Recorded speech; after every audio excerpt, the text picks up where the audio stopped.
This channel does not promote any violent, harmful, or illegal activities. All content provided by this channel is meant for an educational purpose only. Top quality और consistent performance के लिए सिर्फ silver pump नाम याद रखना। শুরুতেই দীপা রাজা চলো প্রেসিডেন্সি বিশ্ববিদ্যালয়, কারণ সেখানে এই মুহূর্তে তুমুল গন্ডগোলের খবর পাচ্ছি আমরা। মাতৃভাষা দিবসের অনুষ্ঠান, আর সেই অনুষ্ঠানে গান গাইতে এসেছিলেন গায়ক পটা, কিন্তু তিনি গান গাইতেই পারলেন না, অনুষ্ঠান বন্ধ করে দিতে হলো। তার কারণ ছাত্র সংঘর্ষের ঘটনা। কি এমন ঘটলো যার জন্য অনুষ্ঠান পর্যন্ত করা গেল না, সবটাই জানবো। সুমন মহাপাত্র আমাদের সঙ্গে রয়েছেন, কথা বলবো তার সঙ্গে। সুমন, তোমাকে বলে রাখি মঞ্জিরা যে আন্তর্জাতিক মাতৃভাষা দিবসের সন্ধ্যাবেলা আইকন নামে একটি অনুষ্ঠান ছিল, যেটার অর্গানাইজার ছিল আইসি, অর্থাৎ এখানকার যে তারা নির্দল রাজনীতিতে বিশ্বাসী সেই সকল ছাত্র সংগঠন। এবং এই অনুষ্ঠান চলাকালীন এসএফআই সমর্থক এবং আইসি সমর্থকদের মধ্যে তুমুল ঝামেলা সৃষ্টি হয়, এবং ঝামেলার জেরে, সমস্যার জেরে একাধিক মহিলা ছাত্রী তারা মলেস্টেশনে পর্যন্ত অভিযোগ করছেন। একেবারে ফেসবুক ভরে গেছে এই অভিযোগে। পাশাপাশি দেখা যায় যে স্টেজে তারা উঠে যান এবং স্টেজে উঠে গিয়ে একেবারে অনুষ্ঠান বন্ধ করে দেন তারা, এবং স্টেজে উঠে বলেন যে আজ আর অনুষ্ঠান হবে না। সঙ্গীত শিল্পী অভিজিৎ বর্মন পটাকে গান না গিয়ে ফিরতে হয়, এবং তিনি বলছেন যে প্রেসিডেন্সির কাছ থেকে এই ব্যবহার কখনোই কাম্য নয়। এসএফআই এবং আইসি এই দুই ছাত্র সংগঠনের মধ্যে যে সমস্যা, তার জেরে প্রেসিডেন্সিতে আন্তর্জাতিক মাতৃভাষা দিবসের দিনে আইকন অনুষ্ঠান বাতিল হলো, পটা গান না গিয়ে ফিরলেন। শুধু তাই নয়, এখনও এক পক্ষ আরেক পক্ষকে অভিযোগ করছে। এসএফআই বলছে আইসি মলেস্টেশন করেছে, আইসি বলছে এসএফআই মলেস্টেশন করেছে। সবটা মিলিয়ে এই মুহূর্তে গোটা ফেসবুক নেটপাড়া প্রেসিডেন্সি কলেজের পড়ুয়াদের কার্যত প্রত্যেকে সরব হচ্ছেন এবং বলছেন যে তার সঙ্গে এই অন্যায় অবিচার হয়েছে, আর অন্যদিকে পটাকে না গান গিয়ে ফিরতে হয়েছে আন্তর্জাতিক মাতৃভাষা। তুমি যেরকমটা বললে সুমন, যে এসএফআই আর আইসি একে অপরের দিকে দোষ দিচ্ছে, এক্ষেত্রে তাদের সঙ্গে কথা বলা যায়? পড়ুয়ারা কি বলছেন, তারা এই ঘটনাকে কিভাবে দেখছেন, অ্যাকচুয়ালি কাদের দোষ? দেখো, এসএফআইয়ের সাথে কথা বলছিলাম। এসএফআইয়ের বক্তব্য হচ্ছে আইসি যারা সমর্থন করেন সেই সকল প্রাক্তন ছাত্রছাত্রীরা তারা ক্যাম্পাসে ঢুকেছিলেন এবং ক্যাম্পাসে ঢুকে তারা মদ্যপ অবস্থায় ছিলেন। আইসি সেই অভিযোগ অস্বীকার করছে। আইসি বরং বলছে ইচ্ছাকৃতভাবে পরিকল্পনা মাফিক এসএফআই তাদের অনুষ্ঠান বানচাল করেছে। এতক্ষণে এই এসএফআই সমর্থকরা আমার সঙ্গে ছিলেন। আমরা কিছুক্ষণের মধ্যেই আইসি সমর্থকদেরও যোগাযোগ করব, এবং এসএফআই সমর্থকরা দাবি করছেন আইসি সমর্থকরা তারাই কাণ্ড ঘটিয়েছেন, আইসি সমর্থকরা বলছেন এসএফআই কাণ্ড ঘটিয়েছে। সবটা মিলিয়ে ছাত্র রাজনীতির জেরে ঐতিহ্যের প্রেসিডেন্সি বিশ্ববিদ্যালয়ে আন্তর্জাতিক মাতৃভাষা দিবসের সন্ধ্যাবেলা অনুষ্ঠান বাতিল হলো। গায়ক ক্ষোভ উগড়ে দিচ্ছেন টিভি9 বাংলায়। তিনি বলছেন যে এত বছর ধরে প্রেসিডেন্সিতে গান গাইতে যাচ্ছেন, কোনো দিন এই পরিস্থিতির সম্মুখীন হয়নি। তুমি সেই ভিজুয়ালগুলো দেখলেই বুঝতে পারবে মঞ্জিরা, কীভাবে অব্যবস্থা। ছাত্রীরা তারা স্টেজে উঠে গেছে, একে অপরের দিকে আঙুল তুলে চিৎকার চেঁচামেচি ঠেলাঠেলি, সবটা মিলিয়ে আন্তর্জাতিক মাতৃভাষা দিবসে নৈরাজ্যের সাক্ষী থাকলো, অব্যবস্থার সাক্ষী থাকলো প্রেসিডেন্সি বিশ্ববিদ্যালয়। বেশ সুমন, আপাতত তোমাকে ধন্যবাদ। এই ক্ষেত্রে পটা, গায়ক পটা, যিনি গানই গাইতে পারলেন না, কি বলছেন তিনি অত্যন্ত ক্ষুব্ধ। তার বক্তব্য শোনাবো। একই সঙ্গে শুধুমাত্র নেটপাড়া নয়, বিশিষ্টরা তারাও কিন্তু যথেষ্ট সরব। পবিত্র সরকারের বক্তব্য রয়েছে।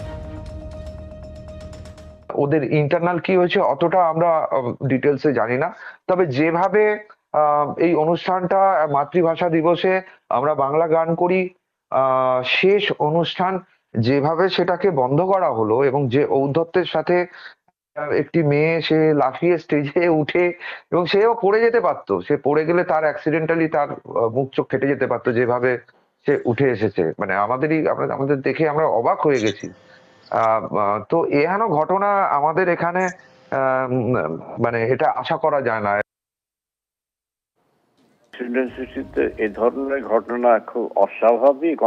অনেকদিন ধরেই প্রেসিডেন্সি খুব শান্ত ছিল এবং প্রেসিডেন্সি এগিয়ে যাচ্ছিল, কিন্তু কি ঘটনাটা ঘটলো আমি জানি না, যার ফলে তারা নিজেরা নিশ্চয়ই যথেষ্ট লজ্জিত বোধ করবে। নিজেদের মধ্যে মানে অশোভন ঝগড়ার ফলে একটা অনুষ্ঠান বাতিল হয়ে গেল, মাতৃভাষা দিবসের অনুষ্ঠান, তার উপরে একটা সাধারণ জলসা হলেও একটা কথা ছিল যে তাতে ঝগড়াঝাটি হয়, জলসাতে হয়। মাতৃভাষা দিবসের অনুষ্ঠান এভাবে নিশ্চয়ই তারা লজ্জিত বোধ করবে।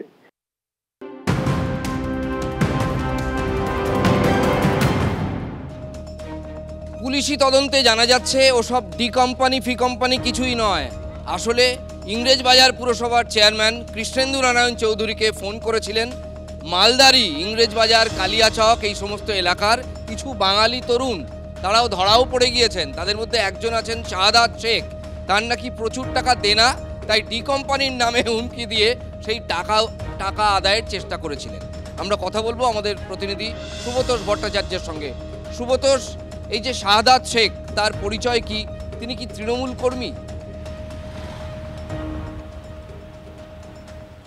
দেখো, তৃণমূল কর্মী বা তার এখনো পর্যন্ত তার রাজনৈতিক পরিচয় পাওয়া যায়নি। তবে পুলিশের সূত্রে যেটা বলছে, পুলিশ যেটা প্রেস রিলিজ দিয়েছে, সেখানে কিন্তু এটা স্পষ্ট বলে দেওয়া হচ্ছে যে শাহাদাত শেখ কৃষ্ণেন্দু নারায়ণ চৌধুরীর সঙ্গে তার চেনা জানা ছিল, মানে পরিচিত সে। তো যখন সে পরিচিত, তাহলে মানে কোনো না কোনোভাবে হয়তো তৃণমূলের সে ঘনিষ্ঠতা রয়েছে, এবং সে তার যে ব্যবসা, সে জমি কেনা বেচা বা যে এক কথায় যেটা জমির দালালি করা যার পেশা, তো তাহলে সে তৃণমূলের বা শাসক দলের ছত্রছায়ায় না থাকলে সেটা করা অসম্ভব, এটা সকলেই জানে। তো সুতরাং তো যাদের যদিও তার রাজনৈতিক পরিচয় এখনও স্পষ্ট করেনি কোনো রাজনৈতিক দলই, এমনকি বিরোধীরাও কিছু বলেনি এই বিষয়ে। যাই হোক, মোদ্দা কথা এটা যে এটা কোনো ডি কোম্পানি না। যে সন্দেহ তুমি প্রকাশ করেছিলে গতকালকেই, সেটাতেই কিন্তু একেবারে সিলমোহর দিল আজকে। বেশ, সুব্রতোষ ভট্টাচার্য আমাদের সঙ্গে লাইভে ছিলেন এতক্ষণ। সুব্রতোষ ভট্টাচার্য আমাদের সঙ্গে ছিলেন। এবার কৃষ্ণেন্দু নারায়ণ চৌধুরীর সঙ্গে আমরা টেলিফোনে রয়েছি এই মুহূর্তে লাইনে। কৃষ্ণেন্দু বাবু, তাহলে তো ব্যাপারটার কিনারা হয়েই গেল, এবং দেখুন টেলিফোনের অডিওটা শুনেই বোঝা যাচ্ছিল আপনিও বুঝতে পারেননি নাকি যে এটা বাঙালি তরুণ ফোন করে হিন্দিতে কথা বলার চেষ্টা করছেন? না, যে ফোন ছিল না, তার গলার টোনটা অনেকটা নন বেঙ্গলি ছিল, বিহারি। হ্যালো, হ্যাঁ বলুন। আমাদের কিন্তু কানে বেজেছিল যে নন বেঙ্গল বাঙালি তরুণ কথা বলছেন। বলুন, আপনার ভার্সনটা বলুন কৃষ্ণেন্দু বাবু। ওর মানে গলার আওয়াজটা অনেকটাই নন বেঙ্গলি, কারণ আমি নন বেঙ্গলি এলাকাতেই থাকি। আচ্ছা, ওখানে বিহারি, বাঙালি, মারবাড়ি সব থাকে। ন্যাচারালি আমি ওটা দেখেই, আর ওর আগে থ্রেটনিং যে মেসেজ গুলো, পরের দিন ভয়েস রেকর্ডিং সবই আমি পুলিশকে পাঠিয়ে দিয়েছিলাম। পুলিশ এনকোয়ারি করে তারপরে গ্রেফতার করেছে। বেশ, তো এই যে শাহাদাত, ইনি কি আপনার পরিচিত? মানে আমার কোনদিনও পরিচিত না। আচ্ছা, মানে আপনি ব্যক্তিগতভাবে তাকে চেনেন না? আমি প্র্যাকটিস করি, সেখানেও শাহাদাত নামে কোনো ক্লায়েন্ট আসেনি আমার কাছে। বেশ, তা আপনি এখন মানে নিশ্চিন্ত তো যে আর কোনো চিন্তার কারণ নেই? নিশ্চিন্ত। শুনেন, একটা ট্রেন্ড হয়ে গেছে, আজকে এই যাবে, কালকে আরেকজন আসবে, এরকমই করবে। বেশ, এটা একটা পানিশমেন্ট হয়ে গেলে একটা প্রপার, তখন সবারই মধ্যে প্যানিক ঢুকে থাকবে। আচ্ছা, তা আপনার কি মনে হয়েছিল এটা মানে দলের গোষ্ঠীকন্দল বা এই জাতীয় কিছু হতে পারে, বা দলের গোষ্ঠীদ্বন্দ্ব থাকলে থানায় ডায়েরি করবো কেন? আচ্ছা, তাহলে আমার দলের সর্বোচ্চ যে আছে তাকে বলবো। অনেক ধন্যবাদ। কৃষ্ণেন্দু নারায়ণ চৌধুরী, ইংরেজবাজার পুরসভার চেয়ারম্যান, এতক্ষণ টেলিফোনে আমাদের সঙ্গে ছিলেন। এই ঘটনাটার কিনারা করে ফেলেছে পুলিশ। তাকে ডি কোম্পানির নামে যে তরুণেরা ফোন করেছিলেন, তারা আসলে বাঙালি তরুণ, এবং তারা হিন্দিতে কথা বলার চেষ্টা করেছিলেন। সেই অডিও রেকর্ডিং সেটা শুনেই অনেকেরই প্রথমেই মনে হয়েছিল। আপনাদের আরও একবার শোনাবো হুমকি ফোনটা ঠিক কেমন ছিল। हेलो, हाँ, किसान से बात हो रहा है मेरा। हाँ, बोल रहा है, बोलिए। जी बोल रहा हूँ। हाँ, कौन बोल रहा है? प्रदीप। प्रदीप, प्रदीप कौन? प्रदीप, ये कंपनी से प्रदीप बोल रहा हूँ। कौन कंपनी? ये कंपनी से प्रदीप बोल रहा हूँ। क्या बात है, बोलिए। आप मैसेज डाला है अभी तक? क्या आपको मैसेज दिया है? मैसेज नहीं देखा अभी तक? क्या बात मैसेज है? हेलो, मुद्दा बात बोल रहा हूँ आपको। हाँ बोलिए, आपको क्या हुआ? इसलिए भेजना पड़ेगा। किसको भेजना पड़ेगा? आपको? हाँ, क्यों? नहीं तो तुम और तुम्हारा फैमिली। हाँ, हेलो, हेलो, हाँ हाँ, सोचिए ना क्या होगा। ठीक है। এবার পুলিশের বিরুদ্ধে সরব খোদ শাসক দলেরই নেতা চণ্ডীতলার অপসারিত আইসি জয়ন্ত পালের বিরুদ্ধে বিস্ফোরক অভিযোগ তৃণমূলের সংখ্যালঘু সেলের হুগলি জেলার সভাপতি। তার অভিযোগ 2024-এ জয়ন্ত পাল চণ্ডীতলা থানার আইসি দায়িত্বে আসার পর থেকেই আধিপত্য বেড়েছিল এলাকার মাটি মাফিয়া থেকে শুরু করে জুয়া সাট্টার কারবারিদের। মদ খেয়ে ডিউটি করতেন এই আইসি, এমন অভিযোগও উঠছে। এই মুহূর্তে আপনারা ছবি দেখতে পাচ্ছেন, আহত আইসি, তিনি হাসপাতালে ভর্তি ছিলেন। এখন যে ছবি দেখাচ্ছি আপনাদের, সেই আইসি হাসপাতাল থেকে ছাড়া পেয়েছেন, সেই ছবি দেখতে পাচ্ছেন আপনারা। অপসারিত এবং অভিযুক্ত আইসি জয়ন্ত পাল, যার বিরুদ্ধে শুধু তোলাবাজি নয়, একগুচ্ছ অভিযোগ তুলছেন তৃণমূলের সংখ্যালঘু সেলেরই জেলা সভাপতি।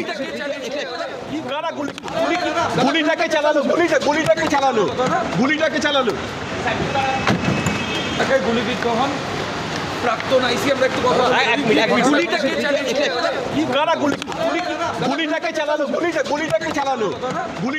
উনি চণ্ডীতলা থানায় আগেও ছিলেন, তখন যেভাবে মাটি মাফিয়া, মাটি হাঙর যাদের বলে, বালি হাঙর, এদের যে দৌরাত্ম্য, জুয়া সাট্টা অরাজকতা যে বেড়েছিল, উনি এখান থেকে চলে যাওয়ার পর সেটা একদম তলানিতে চলে গিয়েছিল। তারপরে উনি আসার পর আবারও অসামাজিক কাজকর্ম চণ্ডীতলা থানায় বেড়ে গিয়েছিল। মানুষ প্রতিবাদ করলে তাদের হুমকি দেওয়া হতো, ঠিক আছে, তাদের কেস দেওয়ার হুমকি দেওয়া হতো। সাধারণ মানুষ তাকে পেত না। রাত্রিবেলা মদ্যপ অবস্থায় উনি ডিউটি করতেন, জনপ্রতিনিধিদের গরু ছাগল ভাবতেন, ঠিক আছে, মানে সব কিছুর ঊর্ধ্বে ছিলেন উনি। ওনাকে ওই একটা কথা আছে না, আমাদের ঠাকুমারা সব বলতেন, মা ঠাকুমারা বলতেন যে পাপ বাপকে ছাড়ে না, পাপ বাপকে ছাড়লো না। উনি গ্রহচক্রে উনি ধরা পড়ে গেলেন।